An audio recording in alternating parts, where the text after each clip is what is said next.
Pint of Toby for the inspector, please. Drinking Toby? I mean, that's an honest point. Good character, good taste, and good value.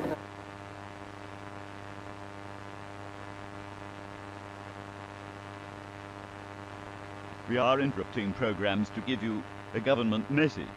Please ensure your television or radio is audible. Hysbysiad bris yw hwn gan Lywodraeth Cymru wrth gefn ac aros am ragor o wybodaeth.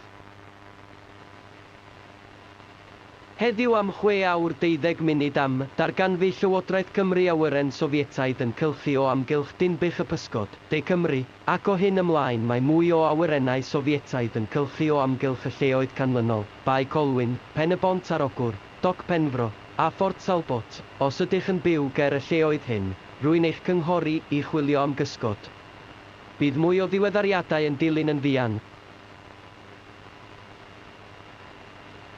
Diweddariad bris, mae hwn yn diweddariad bris, mae gan yr awyrennau Sofietaidd fomiau y tu mewn iddynt, ac maent wedi bod yn hysbys i leoedd cylch, lle byddant yn gollwng bomiau, chwilio am gysgod nawr, os na allwch ddod o hyd i fyncer yn amgau eich hun mewn ystafell heb fawr o ffenestri.